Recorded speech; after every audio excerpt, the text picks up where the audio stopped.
This is Ready Set Reiki, a podcast about Reiki, the universal energy life force, from the curious beginner to the seasoned master teacher, welcoming all systems, all lineages, and all levels. Reiki is a journey and not a destination. And on this Ready Set Reiki journey, we refer to ourselves as guides rather than hosts, as we too are traveling, supporting each other, and learning on this Reiki journey as well. And with that said, I'm your first guide, Tracy C. Wright. And I'm your second guide, Dina's Fortune. And joining us on this journey today is Fay Johnstone. Now, she combines over 20 years of Reiki practice with elemental qigong, plant medicine, and creative shamanism to connect us with the healing power of nature for our own personal transformation, as well as studying herbal medicine, that she ran an organic flower and herb farm in Nova Scotia for some years before returning to the UK and settling in Scotland. The path of the drum and Reiki has led Fay to connect even more deeply with nature and plants. The author of 3 books, Plant Reiki Spirit, Plants That Speak, Souls That Sing, and her latest book, Shamanic Reiki Drumming, she offers trainings and retreats from her garden in Scotland and has an online community with monthly offerings. Welcome, Fay, to Ready Set Reiki. Hi, it's really great to be here. Thank you so much. Well, let's begin our journey together. So tell us a little bit about yourself. Sure. Well, I feel like you've given me quite a good intro there. So I have been in the sort of Reiki world, if you like, for over 20 years. And just on, as you mentioned, it's a healing journey. And so what my journey has led me to work with, I've been guided by the plants.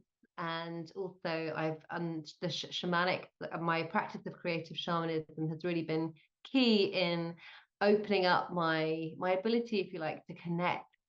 So I now live in Scotland, as you said, and I have a beautiful garden here on just north of Edinburgh, on the coast.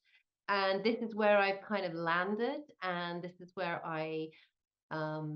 where I work from, and I run the really, I suppose, where I'm at the moment with my work is I love to really go deep dive with people. And so I offer kind of one-to-one retreats here. We have a beautiful yurt in the garden space as well. And as well as offering trainings and events here and online as well. But that's where I'm at really with my work. I always really listening and expanding into, who I never thought I could be, basically. So that's where I'm at. Beautiful. So when did Reiki or energy work come into your life? Did you find it or did it find you?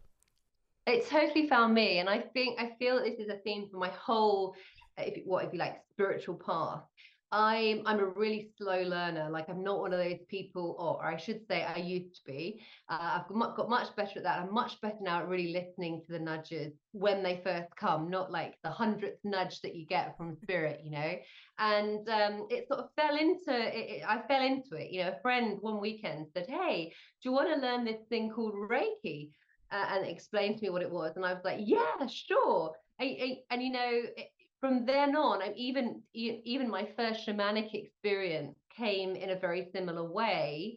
It was a friend and I said, "Hey, well, what are you doing tonight?" And the friend responded saying, "Well, I'm going to see my shaman. I'm going to a shamanic ceremony." And I was like, "Well, sure. Can I come too?" So in a sense, I feel that my friends of mine, people I network with, my friends and family are my teachers, and they are the ones who kind of say, "Hey, dive into this." And so, yeah, I've been on that Reiki journey ever since 2000, and it just has led me, it's really opened me up to discover more and more about who I truly am. And this is what, and so that's why I've been led to connect with plants, led to connect with all the shamanic techniques that I use.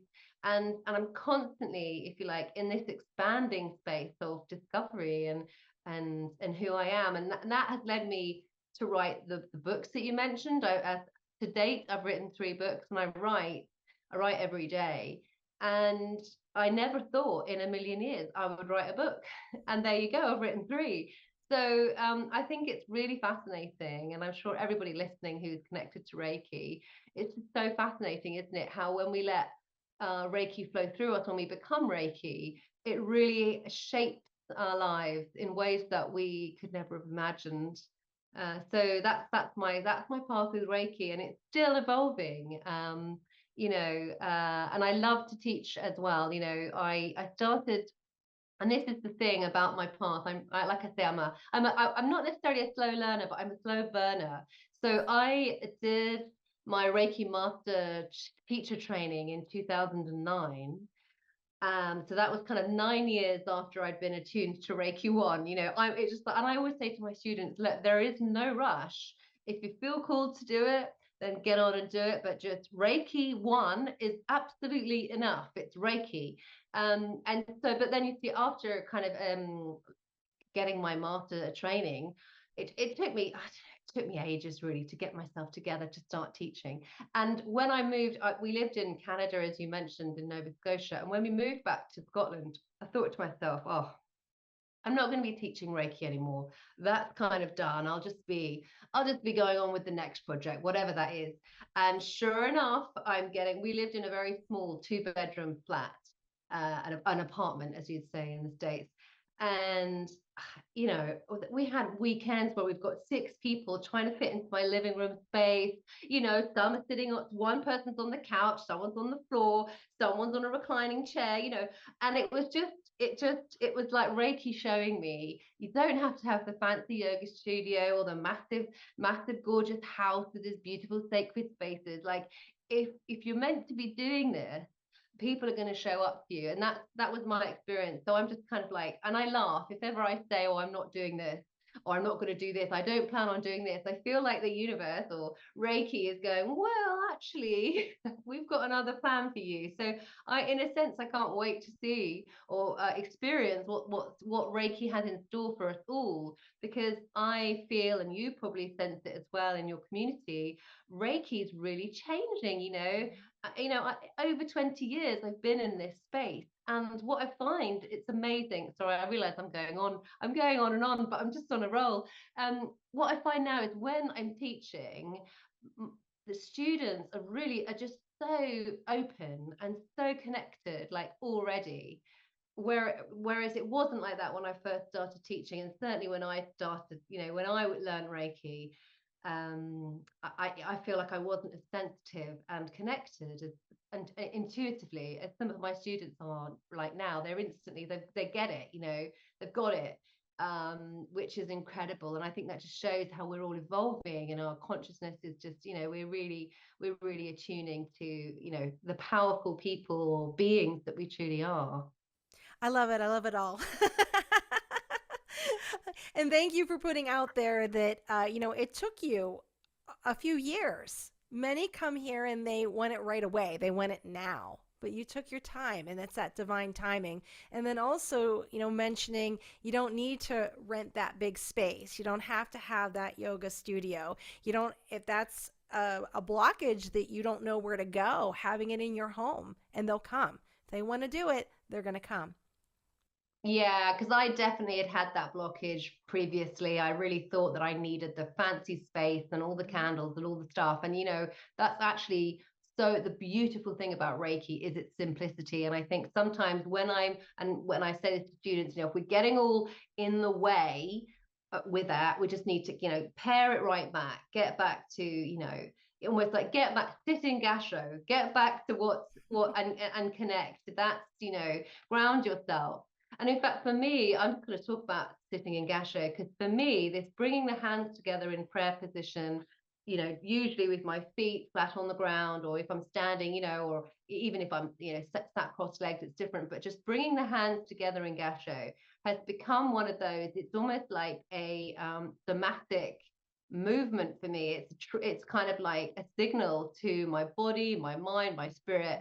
We're coming in, we're connecting, this is sacred space time. So I just, it's just, yeah, that automatic reaction that my body, mind, and spirit go into when I bring my hands into gasho. So it's just doing it now is like, oh, it really brings me into center, which is obviously, where I make the best decisions from, where I feel connected, where I can get myself intuitively in the space and guided. So yeah, just going off on a tangent there with Gato.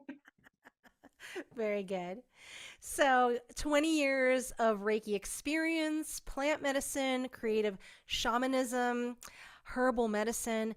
As you are out working, uh, sharing this gift of Reiki, what has been a common misconception about your work? Well, actually, I'll speak to a few things. So certainly, when you work in shamanic work, and actually even Reiki to some extent, we're getting we can receive a lot of information because we're channeled for the energy. And I find a common misconception. This is, actually for people learning, not necessarily people receiving, but actually even for people receiving. Many people say, well, I'm not a visual person, I don't see things, I'm not going to get this, or I can't intuitively receive information, I'm not going to get it, I'm not going to get the most from it. So that, I think, is a huge misconception amongst people who want to maybe get into shamanism, or develop their intuition and their and start sort of channeling and being guided.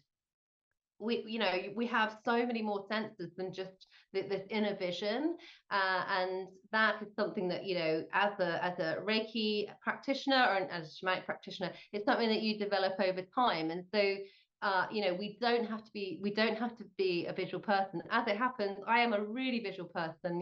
Sometimes when I'm in my Reiki state, it's like a movie is happening, but also I receive information through my body. I hear things in my inner ear.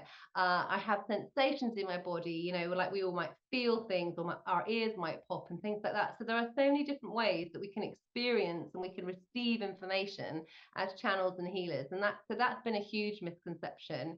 And I think, and I'll just speak to connecting with plants. So again, there's this, I think one of the things I want to say about connecting with plants is that what we have to do is we have to feel our way rather than think. So a lot of people will say, well, I don't know anything about plants, I couldn't tell you what that tree is over there, or I only know roses and sunflowers. And actually I was kind of the same. I didn't realize that I was into plants until the kind of plants really were leading me, and it was really through how I was feeling, and I just allowed myself to be led by the plants. And I always say we have to feel our way and not think our way. So it's always really good, obviously, to look up the information in books and see what other experts are saying about plants, and get into the science of things. But actually, when we allow ourselves to be guided and just open to create these connections that we have with the natural world, that's kind of where we are when we're magically led. And that's kind of really when, in that liminal space, the magic starts to happen for us. So that's definitely a misconception. Like, you don't need to know anything about plants. You just need to be able to open your heart and to feel your way. And also, I think as well, I think that the problem is these days, people do want to kind of learn things in a weekend. They want to do things really quickly. And sometimes it can happen that we kind of do get these huge downloads of information, and suddenly we do receive information in a really rapid way. But other times, especially with the plants, and also to a certain degree when we work with spirit guides in the shamanic practices, it's about developing relationships.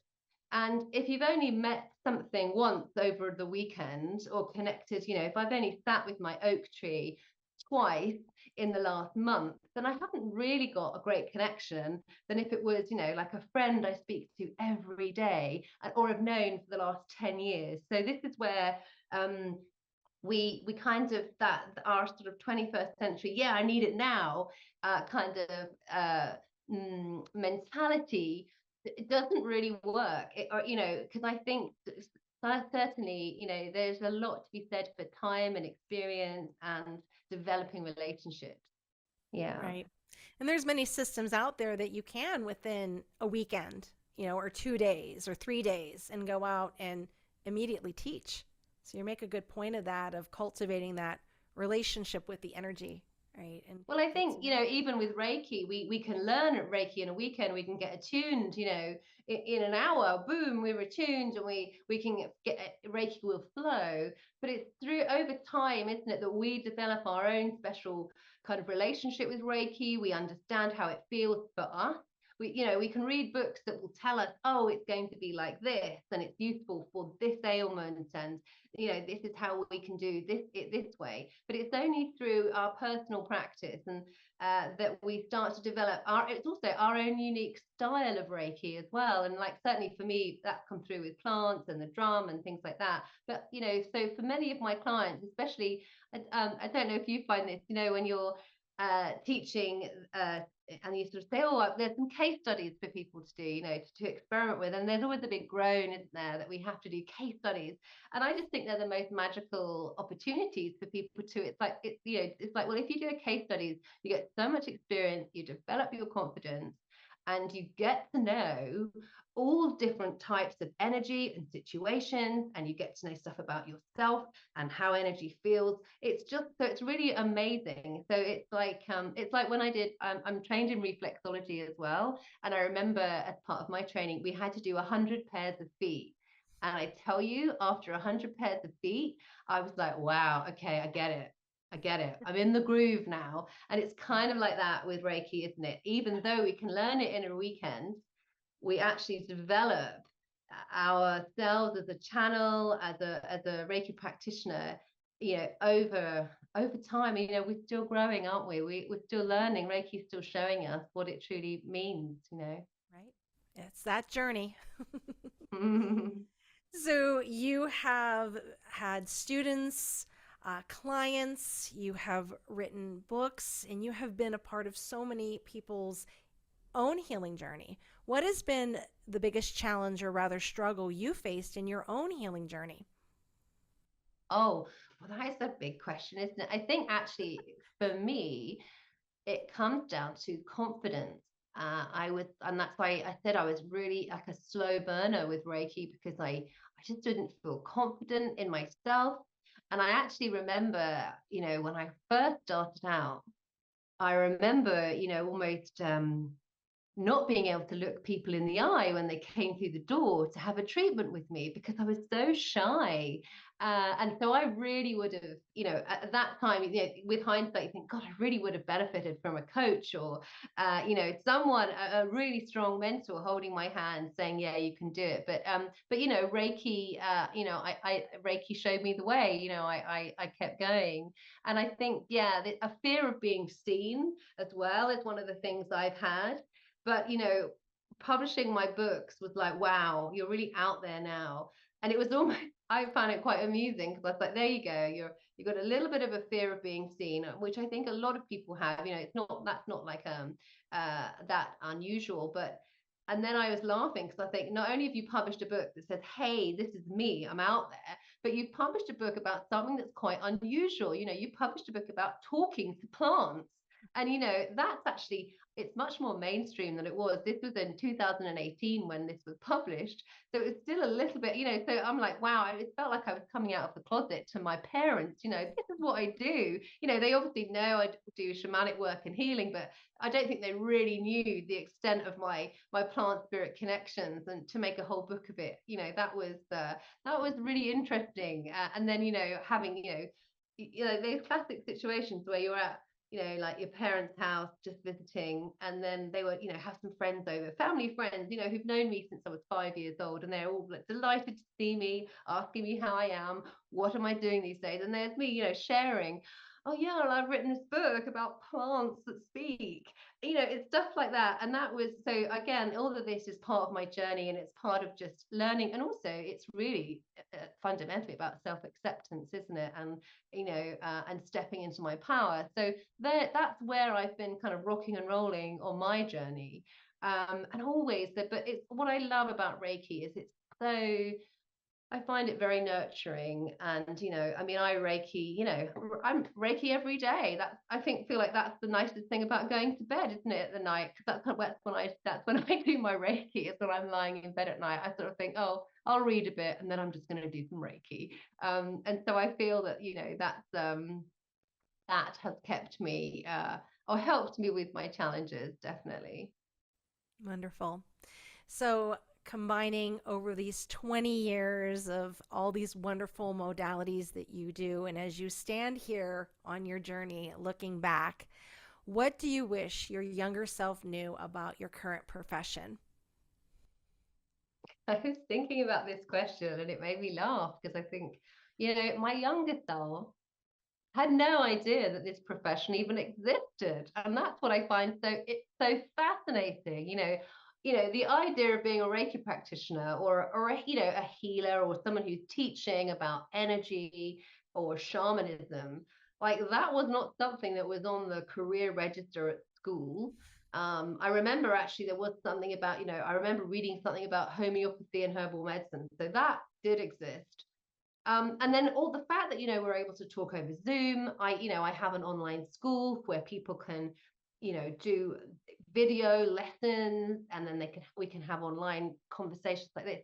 I just think, that wasn't even in I wasn't able to imagine it. And this is what actually is so fascinating. So what I would say to my younger self is dream big, actually expand this limited version of yourself, and work on those limited beliefs, basically start to really step into your power and be who you are. Because I think for such a long time I was kind of living under a bit of a shadow and a little bit shy in the corners, and I didn't have that confidence, so I kind of wasn't creatively dreaming and visioning. And I feel that that's what I'm living. I'm living some sort of amazing creative vision. The fact that I'm able to connect with people on the other side of the world through this computer and you can see me, it's just fascinating, isn't it? And the fact that we can send healing to each other, it's just amazing. We could have never dreamt this up. Even when I learned Reiki 20 years ago, we weren't doing this. It wasn't an option.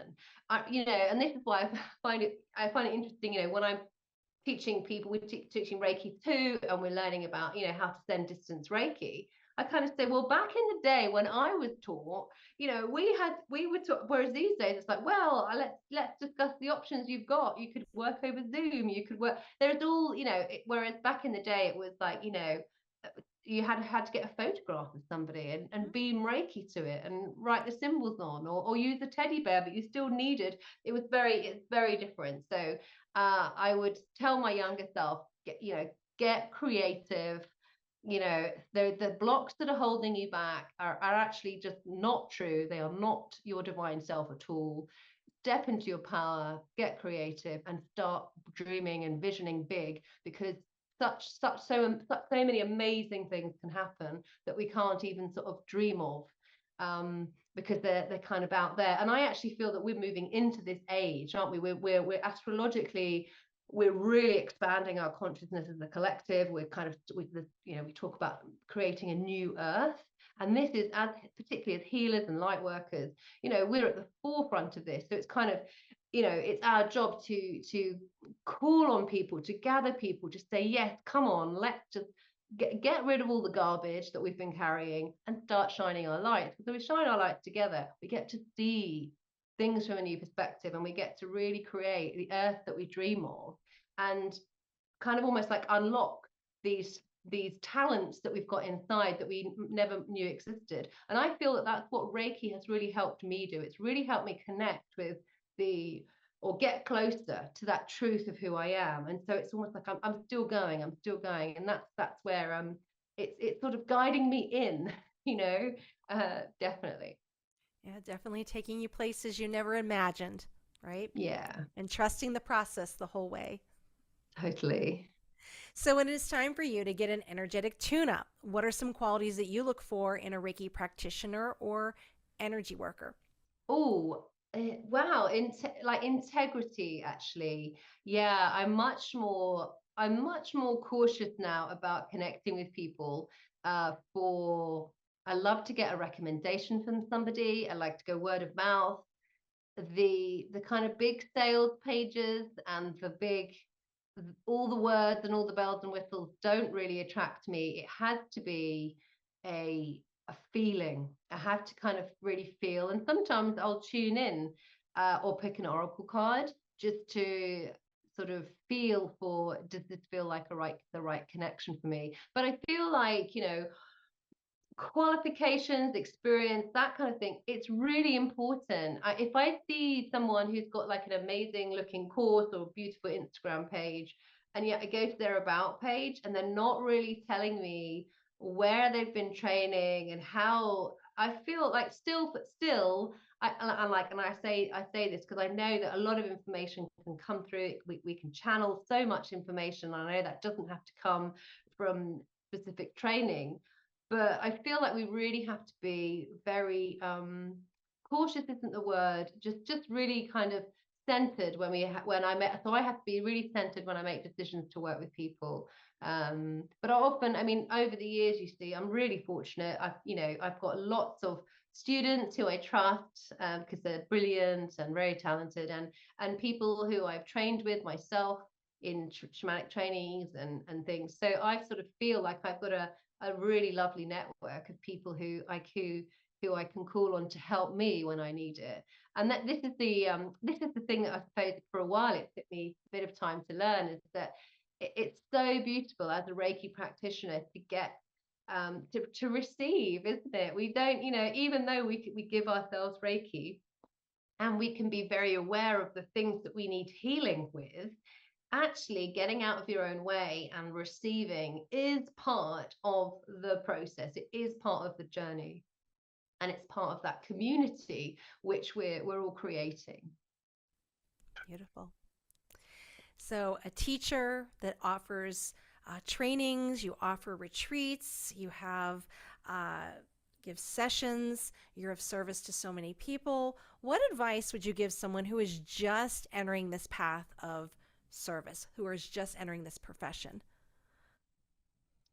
Oh, I would, well, as I said, be discerning, but also be, like I said, like really work on yourself, because we get in our own ways and that will really slow us down. And also to be authentic, because I think and I spent a while getting a bit lost, if you like, in the noise of online healing work, shall we say, or just the whole online world, whether it's social media, whether it's creating a fancy website, whether it's this and that and the other.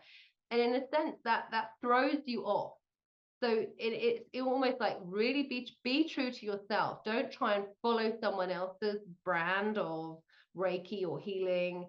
Really tune in and listen to your soul, listen to what is you are being guided to do, because we're all unique. So it's great, we're all attuned to Reiki, but we all have a unique way of offering Reiki. We all have a unique vibration, so different clients are going to be attracted to us. And I think for a long time I was allowing myself to be lost in the kind of, oh, well, I'll do it this way because this is the way everyone else seems to be doing it, rather than really thinking to myself, well, actually, what I want to be doing is this, So I feel that it's really an important to, kind of, we're continually, so my advice would be just really work on yourself, look inwards. What is it that you truly want to do? Because,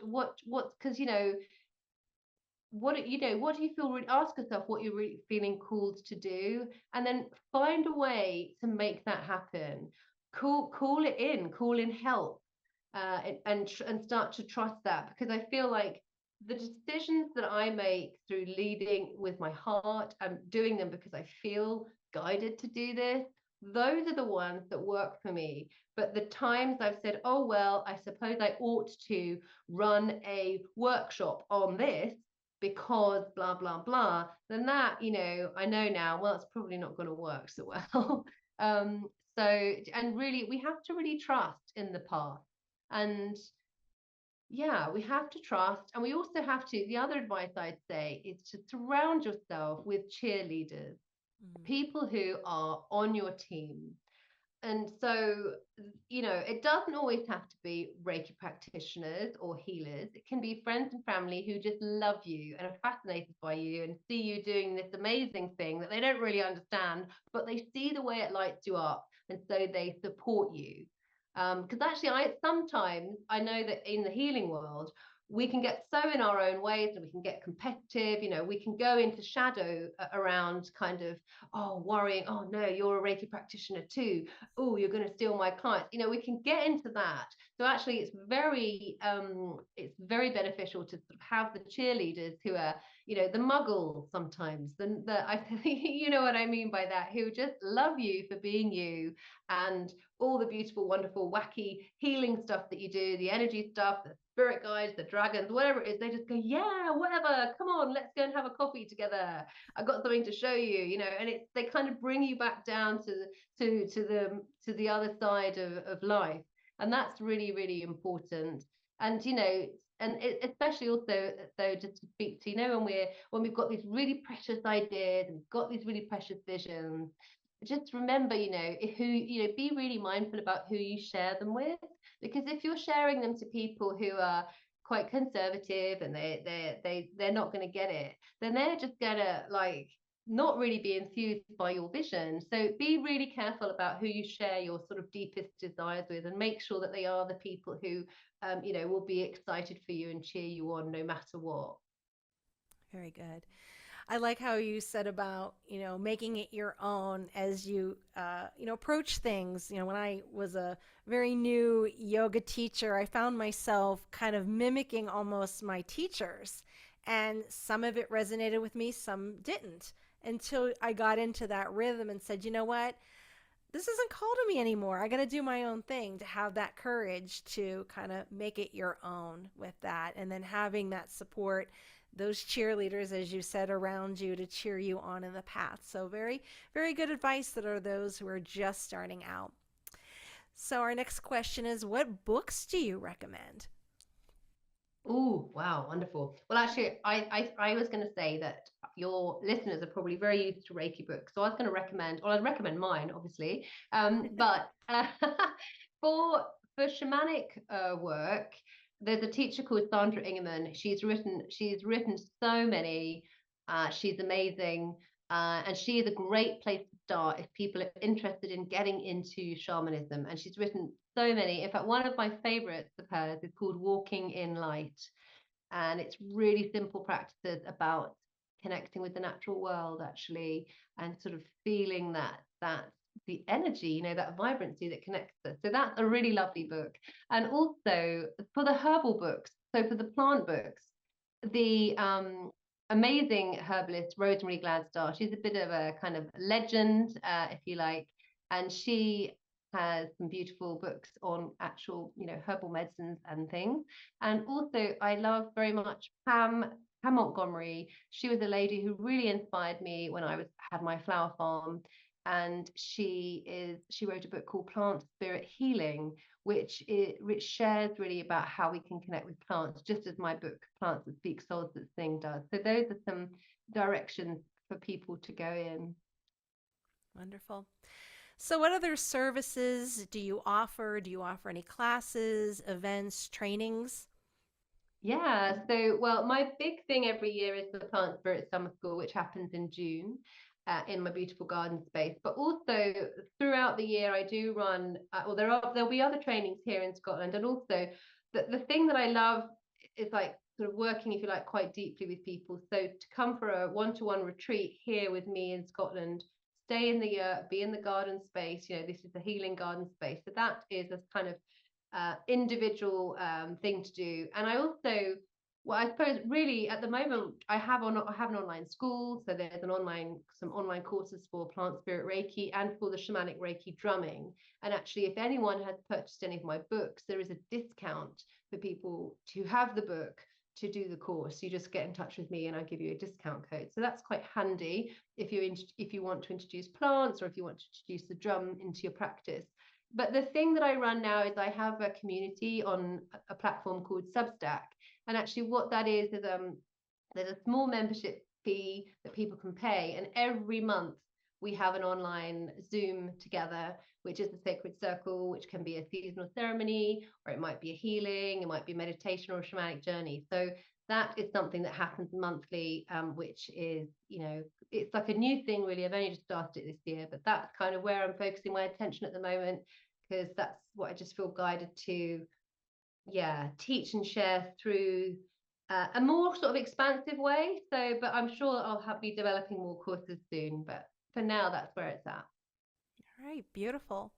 So, where can someone find you? What's the best way to get in touch with you if they're interested in a session or if they want to look into about your retreat? Where can we find you? So my website is fayjohnstone.com, which I'm sure you'll post up so that people can read it. FayJohnstone.com. And also you can find me on, like I said, Substack. If anyone here uses the Substack platform, you can find me on there. I'm under Fay Johnstone, and my Substack is called Soul Awakenings, and it's my journey with awakenings. And I post kind of several times a month about my connections in the garden. And like I said, we have this once a month healing sacred circle community there as well. So those are the places that you can contact me. And I might share some photos of the garden a lot on Instagram, and I'm Plants That Speak on Instagram is how you can find me there. All right, wonderful. Well, Faith, thank you so much for taking this journey with me. This ends our part together. And I'm going to pass you over to my co-guide, Dina, who has 3 social media questions for you. So I narrow it down from our listeners and some Reiki students. So, Dina? Hi, thank you so much. I have been so enjoying everything that you've been saying. It so resonates. I'm really excited to ask these questions. So, the first one is, as a creative shaman, can you tell me a little bit about your work?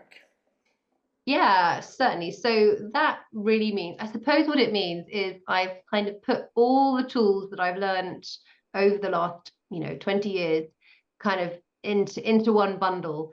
And so when somebody works with me, we can connect with Reiki and energy healing.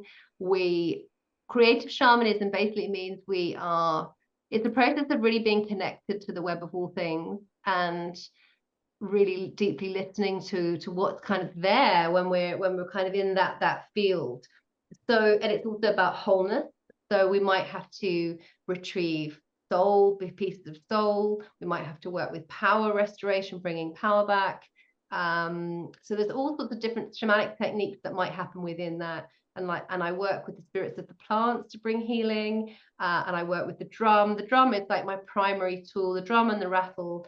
And I work with bells and my voice as well. So it's all kind of part, if you like, of the package. But the plants play a really large part in that.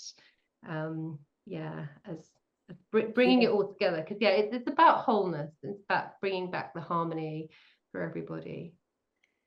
That's amazing. I really would love to hear more about that, and witness it, experience it myself.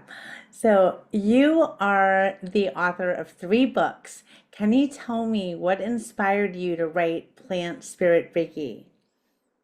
Sure. Well, actually, I wrote it because I was doing it, and I thought I'm just going to write all this down because this just is like a manual that will help people do it themselves. And even though it's got sort of called Plant Spirit Reiki, and it mentions Reiki, and it talks to Reiki practitioners, it also talks to, I wanted it to be a kind of a starting point for practitioners of, counselors or massage therapists who weren't necessarily connecting with Reiki, but they were seeing clients. And it's this idea of how can we connect our client with the natural world, like without having to be a qualified herbalist, without prescribing herbal medicines, because I felt that I was doing it, and it inspired what I was inspired by. When I was running the flower farm in Nova Scotia, I set up a treatment space in my living room. And it was just amazing how people coming to the space, or the part where you're preparing and you're kind of sitting in gasho, or I would have a little walk around, perhaps get some fresh air, and I'd always find certain plants seem to be speaking to me and sort of going, hello, can I come into the treatment space? That is how the practice started sort of happening. And then it went from there. And so the book was really just like, well, I'm just going to write all this down and see if it does anything. And in a sense, So writing those 3 books that I've written has come quite easily, because it's stuff that I do, it's stuff that I teach. So it's not, it's not fictitious. I'm just like writing down what I do in the practice. So it's kind of, they've all come about quite organically, my books, which is amazing. I feel really, really blessed. Love it. Love it. That's awesome. Okay, so the third question is, I mean, by the way, I could visualize all of that. You have recently published a book, Shamanic Reiki Drumming. Can you explain Shamanic Reiki Drumming and how it can be used in a session? This is my favorite question for you to hear about. Yeah, well, it's interesting, isn't it? I think a lot of people are actually quite excited about the idea of shamanism and working with the drum, and it's something which seems to appeal to us, and I really feel it's because it's just connecting us to this original heartbeat, to this frequency that we carry inside. So in the book, I talk about the drum, I talk about the practice of shamanism, and the drum happens to be, just one of the many, many tools and techniques that shamanic practice can make use of. So I'm talking specifically about the drum because, so what's great is that when we work with the drum, so we have this access to the shamanic world through the repetitive beat of the drum and this expanded state of consciousness that the drum brings about. But also we've got sound healing, we've got Reiki, we've got all these other sort of things happening when we bring it into the treatment. And so in the book, I talk about various different ways that we can bring it in. And it's really wonderful to bring it, you can even bring the drum in simply as a way to relax somebody before a treatment. Just that repetitive beat of the drum over a client's body can really helps shift the brain waves, and it helps bring harmony into the body, because we're an elaborate orchestra, our bodies. We know this. We're energy practitioners. We know that there are different vibrations and frequencies carried in the body. And the way I look at it is, I look at it this way: we are, something can happen, like we can carry trauma, or so we can have an accident, and then all of a sudden, or we can carry a pain that we've suppressed and we don't want to think about that, that's too painful, I'm suppressing it, and it can kind of lodge itself in the body, and it can lodge itself, let's say it lodged itself in my knee, and that then might manifest as pain, or something more serious. And the drum will help bring back the original frequency. It kind of helps us remember the original frequency, which is actually then also on a metaphysical level, helps us remember that original frequency of who we are, like who we were before society said, no, you can't do that. You have to be a really good girl and you have to do life like this. So I find the drum really, really powerful to bring into a session. But normally the simplest way, a very simple way, like I said, is to work with clients in meditation. And actually that is how I started to work with the drum originally, because I was teaching meditation and I could see everybody struggling, and I thought, oh God, I'm just going to bring my drum. I just knew that if I started with the drum, it was really going to shift the brain waves, to help them get into that state of deeper connection. And then, but another way to bring it into the treatment, for example, is to start with Reiki. You can use the drum to scan over the body, to feel for different resonance, different changes in the drum beat. You can ask a client, how does that feel? Do you notice it in any part of your body resonating? So it's quite interesting. I find when we work with the drum with the client, it's a little bit more interactive than kind of somebody's jumping on the couch and go, right, I'm just going to receive Reiki now. This is my intention. Bye. I'll go for a snooze, for 45 minutes. The drum is sometimes a little bit more interactive because we're sort of asking them for feedback, and we're getting them to be involved in their healing. But so often, I call it like a bit of a Reiki sandwich. We can start with Reiki to relax the client, and then we can bring the drum in to just go over the body, basically drumming around the body. But if people are going to practice this, I suggest read my book. It's got much more in-depth tips in, but also be really, really careful drumming over the heart and the head. You want to be about 50 centimeters away, get closer on other parts of the body, but always be mindful, because the drum is really, really powerful. I think this is the thing I want people to remember. Sound is a sound wave, okay, like Reiki is a wave, isn't it? It's a, so sound isn't like Reiki, the sound isn't going to stop at my body, it goes all the way through. So we have to remember that it's a vibration that is going into the body. So it's going into the energy body, and it's going deeply into the body, and so it has this ability to kind of shift.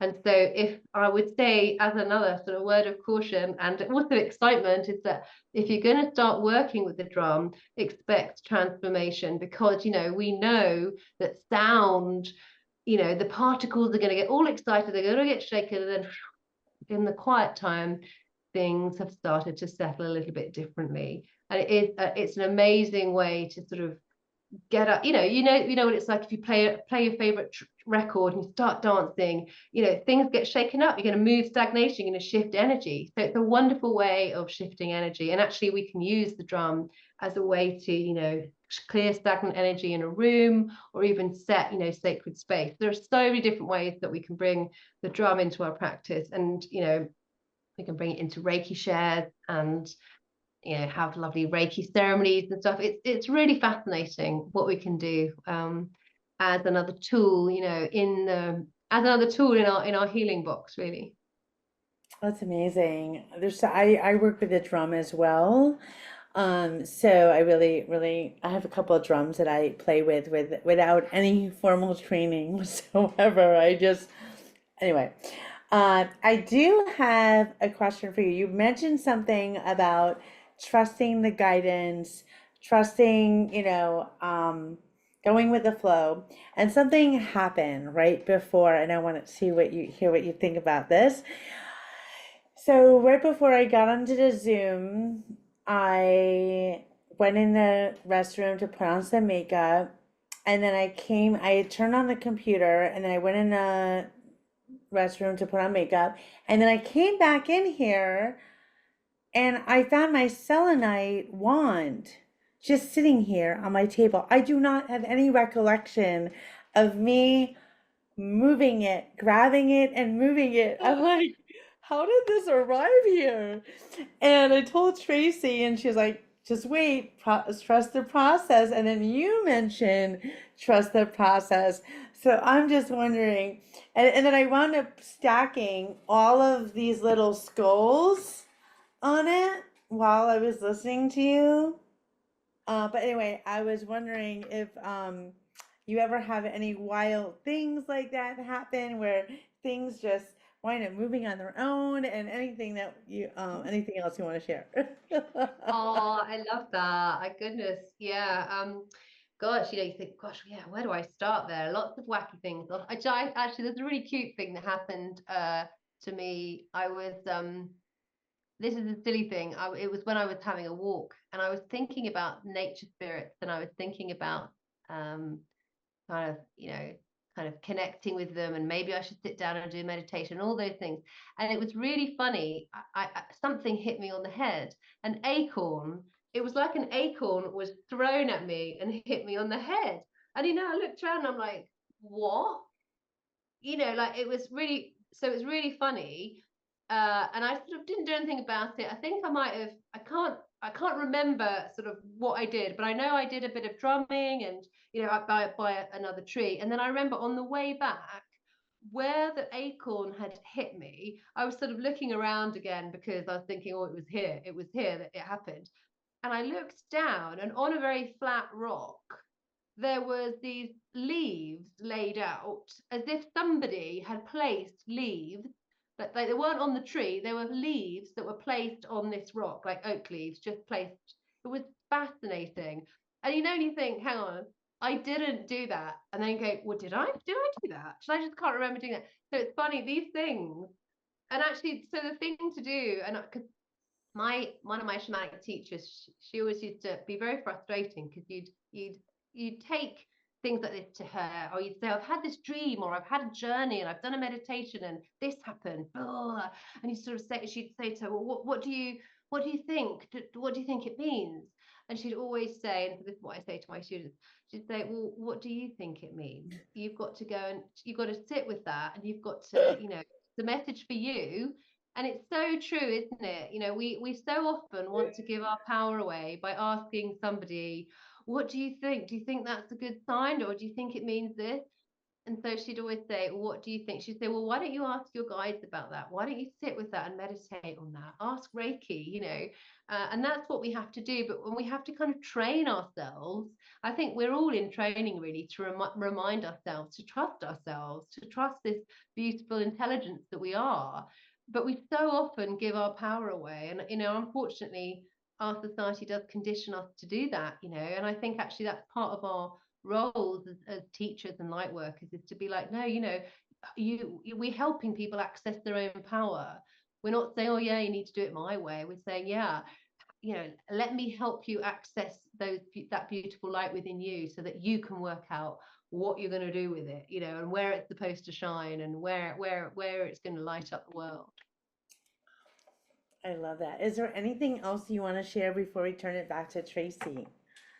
That was amazing. Oh, well, I share this because I pulled an oracle card before I came on, just for fun, because I was like, oh, these are on my desk, I'll pull us a card. And they are from the Rebecca Campbell deck called Which Work one? Your Light.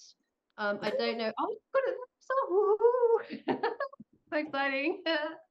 We're going to have to email after this, aren't we? So the card that I pulled actually says, break the chain. And it's all about ancestral patterns, healing, and rewriting the future. And that's just so empowering, isn't it? I love that bit, rewriting the future. And I feel that that's the energy of this year, is really saying to us, you know what, you don't have to carry that rubbish with you anymore. You don't have to carry that baggage. You can say, no, that's not my stuff. Thank you very much. And I'm this is the way I envision, and this is kind of like our message for the earth now, isn't it? So yeah, break the chain, everyone, break the chain and rewrite the future. That's really cool, isn't it? I don't think you can really So see it. amazing. Oh my gosh, that's so perfect, so synchronistic, so what I was just talking about. So you have no idea. But yeah, I'm so grateful that all of this happened, and thank you. I'm so grateful that I got to be the co guide. And yes, let's connect, please. I've been thinking this whole time, oh my gosh, I want to have a chat with you. So we have a lot in common and all that. So yeah, thank you. Oh, it's lovely to meet you both. Thank you. All right.